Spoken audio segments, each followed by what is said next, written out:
Students, आज के video में मैं आप लोगों को सिखाऊंगा चैप्टर 9 का न्यूमेरिकल क्वेश्चन। हम लोग क्लास 9 साइंस का चैप्टर 9 कर रहे थे, that is force and law of motion.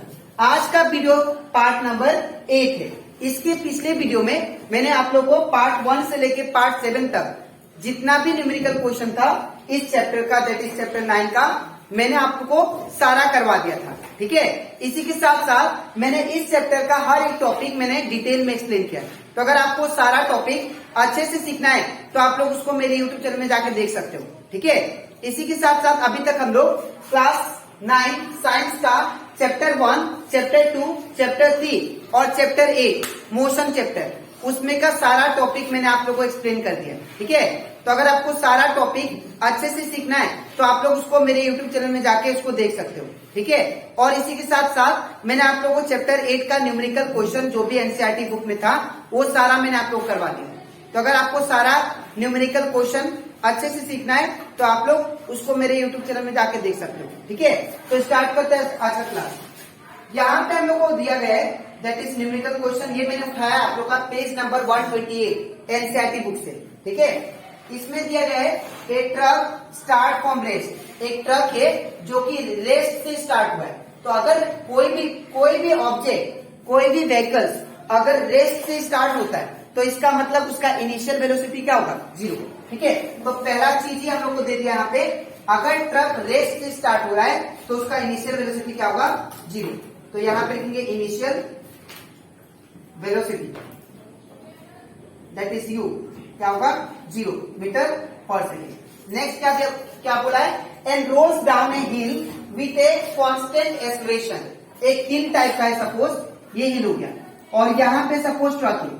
ठीक है, यहाँ पे सपोज ये ट्रक हो गया। अब ट्रक को ऊपर से हिल से नीचे की तरफ आ रहा है। ठीक है, तो यहां से यहाँ पे इनिशियली ये रेस्ट में था, ये ट्रक रुका हुआ था यहाँ पे। तो अगर रुका हुआ था तो उसका इनिशियल वेलोसिटी क्या होगा? 0। ठीक है, अब ट्रक कांस्टेंट एक्सेलरेशन से नीचे की तरफ आ रहा है। ठीक है, और it travels A distance of 400, मतलब वो 20 सेकेंड में वो 400 मीटर चल गया जब नीचे आ गया। जब एक इंक्लाइन प्लेन से या हिल से जब नीचे आ रहा था तो 20 सेकेंड में वो 400 मीटर कवर कर दिया। ठीक है, तो यहाँ पे हम लोग लिखेंगे टाइम कितना दिया आप लोग को? That is t equal to 20 second. ठीक है, नेक्स्ट क्या दिया?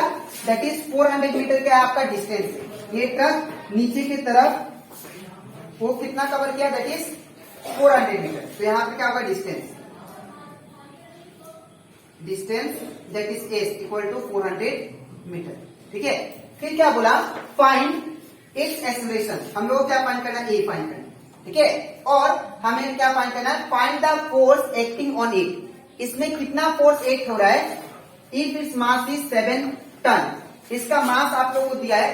अगर ये ट्रक का मास 7 टन होता है, ठीक है, अगर मास ये ट्रक का 7 टन होता है तो ये नीचे की तरफ कितना फोर्स लगाएगा वो आपको भी फाइंड करना है। ठीक है, तो दैट मीन्स यहाँ पे आपको फोर्स भी निकालना है। और मास कितना दिया है? मास आप लोग को दिया दैट इज m। ये m दिया आप लोग को 7 टन। ठीक है, अब याद रखिएगा एक टन में कितना होता है? 1000 kg, जो आपको हिंट में दिया गया है। ठीक है, अगर एक टन में 1000 kg होता है तो इसका मतलब इसको हम लोग केजी में कन्वर्ट करेंगे तो 7 इंटू क्या लिखेंगे? 1000 kg। तो ये कितना हो जाएगा? 7000 kg। ये आपका आ गया मास। ठीक है, अब हम लोग निकालते हैं यहाँ पे एक्सेलरेशन। अब एक्सेलरेशन कैसे आएगा आप लोग ध्यान से देखो। सबसे पहले यहाँ पे एक्सेलरेशन निकालते हैं। तो एक्सेलरेशन का फॉर्मूला क्या होगा? यहाँ पे हम लोग अकॉर्डिंग टू काइनेमेटिक इक्वेशन हम लोग जानते हैं v इक्वल टू क्या होता है? u plus kt। ठीक है, दूसरा होता है v square minus u square equal to 2s। ठीक है, तीसरा होता है s equal to ut plus half kt का स्क्वायर। अगर आप लोग ध्यान से देखो यहाँ पे ये वाला और ये वाला नहीं लगा सकते इक्वेशन। क्यों? बिकॉज इसमें v दिया है, u तो हम लोग के पास है, टाइम भी है, लेकिन a और v नहीं है। तो याद रखिएगा हम लोग वो इक्वेशन लगाते हैं जिसमें कोई एक वैल्यू मिसिंग रहे।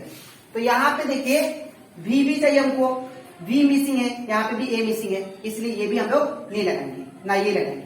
कौन सा लगाएंगे? ये वाला। क्यों? बिकॉज देखिए S का वैल्यू मेरे पास है, U का वैल्यू भी है, T का वैल्यू भी है, A का वैल्यू नहीं है और T का वैल्यू नहीं। कहने का मतलब हम लोग वो इक्वेशन लगाते हैं जिसमें एक वैल्यू अननोन हो, हम लोग को दिया ना, ठीक है। तो हम लोग कौन सा लगाएंगे? ये वाला। तो नाउ S इक्वल टू क्या है? UT प्लस हाफ AT का स्क्वायर, ठीक है। तो यहाँ पे S का वैल्यू कितना दिया हम लोग को? 400। तो यहाँ पे क्या होगा? 400 इक्वल टू U का वैल्यू कितना? 0। तो 0 उसने मतलब इंटू साइन, टाइम कितना दिया आप लोग को? टाइम दिया 20। तो यहाँ पे 20 प्लस का प्लस, हाफ का हाफ, उसने मतलब इंटू A का A, क्योंकि A हम लोग को वैल्यू नहीं दिया, ठीक है, इंटू अब T का वैल्यू कितना? तो T का वैल्यू टाइम आपको 20 दिया, तो इसको 20 इंटू 20। अब दो बार 20 क्यों लिखा? बिकॉज यहाँ पे T का स्क्वायर, ठीक है। अब यहाँ पे 400 का 400, अब 0 इंटू एनीथिंग, ये क्या हो जाएगा? 0। अब ये यहाँ पे देखिए ये कट जाएगा, 2 10 जा कितना होगा? 20, ये कैंसिल हो गया, ठीक है। तो क्या बचा? ये 0 इंटू एनीथिंग 0 हो गया, प्लस का प्लस, और ये तो दोनों कैंसिल हो गया, 2 10 जा 20 से, और प्लस का प्लस आ गया, और ये कितना हुआ? 10 इंटू 20, इट बिकम 200, और ये A का A, ठीक है। अब नेक्स्ट, अब 400 का 400 इक्वल टू 0 इंटू एनीथिंग क्या होगा? सॉरी 0 प्लस ये वाला क्या होगा? तो 0 के साथ कोई भी चीज प्लस हो तो वो सेम आ जाता है, दैट इज 200A, ठीक है। अब हम लोग क्या करेंगे? यहाँ पे मैं A को सिंगल छोड़ूंगा क्योंकि मुझे A का वैल्यू चाहिए, तो ये वाला इंटू में इस से क्या होगा? डिवाइड, तो ये हो जाएगा 400/200 इक्वल टू A। अब ये 0 से डबल 0 कैंसिल, और ये 2 2 कितना आ गया? 4, ठीक है। तो यहाँ पे A का वैल्यू कितना आ गया? 2 मीटर पर सेकेंड स्क्वायर, ठीक है। तो ये आपका आ गया एक्सेलरेशन, ठीक है। अब मुझे क्या निकालना है? फोर्स निकालना है। अब फोर्स कैसे आएगा? अब हम लोग यूज करेंगे न्यूटन थर्ड लॉ, ठीक है। तो न्यूटन सेकेंड लॉ यूज करेंगे ताकि मुझे फोर्स मिल जाए, ठीक है। तो according to Newton second law, तो न्यूटन सेकेंड लॉ से क्या जानते हैं हम लोग? F इक्वल टू M, ठीक है, F इक्वल टू M। तो अब यहाँ पे क्या होगा? F का F रहेगा, M का वैल्यू कितना है देखिए आप लोग? 7000 kg, तो यहाँ पे क्या होगा? 7000 इंटू A का वैल्यू कितना दिया? 2, तो यहाँ पे क्या होगा? 2, ठीक है। तो यहाँ पे F इक्वल टू कितना आ गया? 7 2 जा 14, और ये 3 0, दैट इज 14,000 न्यूटन आप लोग का फोर्स लगेगा, ठीक है। तो यहाँ पे ये कंप्लीट हो जाता है हमारा न्यूमेरिकल क्वेश्चन, जो कि पेज नंबर 128 का है, ठीक है। अब यहाँ पे पहला पार्ट ये है, सेकेंड पार्ट इसके नीचे आप लोग ये लिखना और इसके नीचे ये लिखना, ठीक है। तो आई होप आपको ये न्यूमेरिकल क्वेश्चन अच्छे से क्लियर होगा, ठीक है। अब इसके नेक्स्ट स्लाइड में मैं आप लोग को समझाऊंगा इसका नेक्स्ट न्यूमेरिकल क्वेश्चन, ठीक है। तो इसके बाद करते नेक्स्ट न्यूमेरिकल क्वेश्चन, जो कि आप लोग का पेज नंबर 128 का क्वेश्चन नंबर 6 है, ठीक है। इसमें क्या बोला गया? ध्यान से सुनिए। ए स्टोन ऑफ 1 kg, एक स्टोन है जो कि 1 kg का है, is thrown with a velocity of 20 metre per second. एक स्टोन है, उसको फेंका गया है, कितना वेलोसिटी से? 20 मीटर पर सेकेंड, ठीक है। किसमें फेंका गया है? Across the frozen surface of A lake. अब लेक में फेंका गया है, और वो क्या हुआ? वो जब स्टोन को फेंका, that is 20 metre per second से वेलोसिटी से, वो कुछ देर दूर जाके, that is 20 metre distance cover करके, ठीक है ना, सॉरी 20 नहीं, 50 मीटर डिस्टेंस कवर करके वो रेस्ट में आ गया, ठीक है। मैं फिर से बोल रहा हूं, एक स्टोन है जो कि 1 kg का है, इसको फेंका गया है एक फ्रोजन सरफेस लेक, ठीक है। इसको लेक में फेंका गया है, तो फेंकने के बाद जब आपने फेंका, तो फेंकने के बाद कितना वेलोसिटी से फेंका आपने? 20 मीटर पर सेकेंड से, ठीक है। तो जब आपने वेलोसिटी से 20 मीटर पर सेकेंड से फेंका, वो एट ए डिस्टेंस 50 मीटर जाके वो क्या हो गया? रुक गया, ठीक है ना। तो आपको क्या फाइंड करना है? Find the force of friction between the stone and the ice, ठीक है। तो जब आपने स्टोन को फेंका ऐसे, ये फ्रोजन आइस है, ठीक है, तो स्टोन को फेंका तो ये कितना मीटर गया? ये गया दैट इज 20 मीटर, सॉरी 20 नहीं 50 मीटर, ठीक है। ये जो स्टोन जो था वो 50 मीटर जाके वो रेस्ट में आ गया। ठीक है, तो हम लोग को फाइंड करना है कि ये स्टोन और ये आइस के बीच में फ्रिक्शन कितना है। ठीक है, तो स्टार्ट करते हैं। तो सबसे पहले हम लोग लिखेंगे यहाँ पे मास कितना दिया है, तो मास आपको दिया है दैट इज m = 1 kg। दूसरा बात, यहाँ पे वेलोसिटी कितना दिया है, ये वेलोसिटी कौन सा है, आपने स्टोन को जिसका मास 1 kg था उसको 20 मीटर पर सेकेंड से फेंका, तो स्टार्टिंग में ही फेंक दिया, तो स्टार्टिंग में कितना वेलोसिटी दिया, ये वाला, तो ये हो गया आपका इनिशियल वेलोसिटी। ठीक है, तो यहाँ पे initial velocity that is u आपको कितना दिया है, दैट इज 20 मीटर, यहाँ पे 20 metre per second, 20 metre per second. ठीक है, और क्या बोला, फिर वो जो स्टोन है वो 50 मीटर जाके रेस्ट में आ गया। अगर रेस्ट में आ गया तो फाइनल वेलोसिटी क्या होगा, 0। तो यहाँ पे फाइनल वेलोसिटी क्या होगा, final velocity that is v = 0 metre per second. ठीक है, और डिस्टेंस कितना कवर किया, तो डिस्टेंस कवर किया 50 मीटर। ठीक है, तो s = दैट इज डिस्टेंस क्या दिया आप लोग को, डिस्टेंस s = 50 मीटर। ठीक है, तो अब हम लोग को क्या फाइंड करना है, फोर्स। लेकिन फोर्स के लिए हम लोग जानते हैं फोर्स का फॉर्मूला होता है force of friction F = m। यहाँ पे मास तो है लेकिन एक्सेलरेशन नहीं है, तो हम लोग पहले एक्सेलरेशन निकालेंगे। ठीक है, तो एक्सेलरेशन कैसे निकालेंगे, ध्यान से देखिए। सबसे पहले यहाँ पे हम लोग जानते हैं दैट इज, आपको मैंने 3 इक्वेशन बताया था, v = u + at।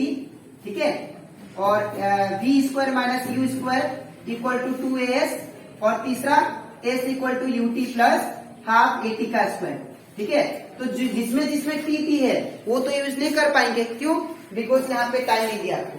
ठीक है, लेकिन टाइम से फ्री इक्वेशन कौन सा है, ये वाला, तो इसलिए इसको ये यूज करेंगे। ठीक है, v² - u² = 2as। ठीक है, अब v का वैल्यू कितना दिया आप लोग को, 0, तो यहाँ पे क्या होगा 0 का स्क्वायर, माइनस u का वैल्यू कितना 20, तो यहाँ पे क्या होगा 20 का स्क्वायर = 2 का 2, फिर उसने मतलब इंटू साइन, a का वैल्यू कितना दिया आप लोग को, a का वैल्यू नहीं दिया तो a का a रखेंगे।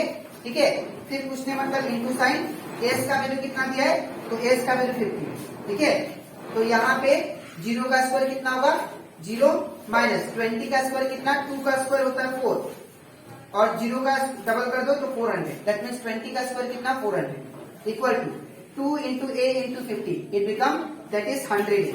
ठीक है, 50 × 2 100 और a का a। ठीक है, अब यहाँ पे कितना होगा 0 - 400, इट बिकम -400 = फिर 100a।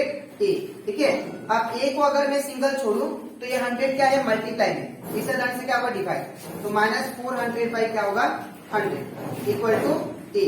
तो यहाँ से ये 00 कैंसिल, तो हमारा a का वैल्यू कितना आ गया, that is -4 metre per second square. ये आपका आ गया एक्सेलरेशन। ठीक है, अब ये एक्सेलरेशन को हम लोग फोर्स ऑफ फ्रिक्शन फाइंड करने में यूज करेंगे। ठीक है, तो यहाँ पे now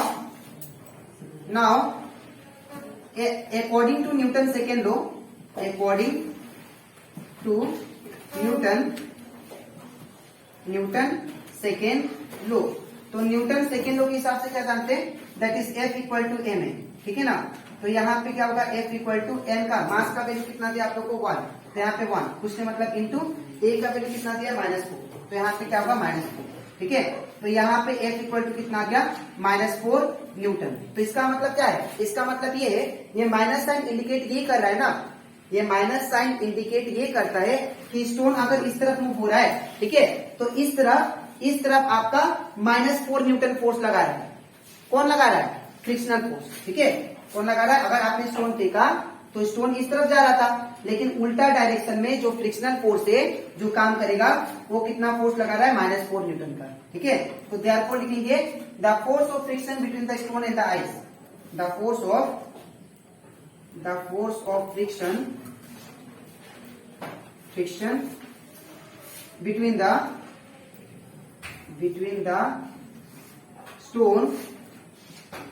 between the stone and the ice is कितना है, that is -4 न्यूटन। ठीक है, तो आई होप आपको ये भी न्यूमेरिकल अच्छे से क्लियर हो गया होगा। ठीक है, तो आज के वीडियो में मैंने आप लोग को दो न्यूमेरिकल मैंने आप लोग को एक्सप्लेन किया। पहला न्यूमेरिकल था दैट इज पेज नंबर 128 का question number 5 and question number दूसरा था क्वेश्चन नंबर 6। ठीक है, तो अब इसके नेक्स्ट वीडियो में मैं आप लोग को जो बच गया न्यूमेरिकल क्वेश्चन वो सिखाऊंगा।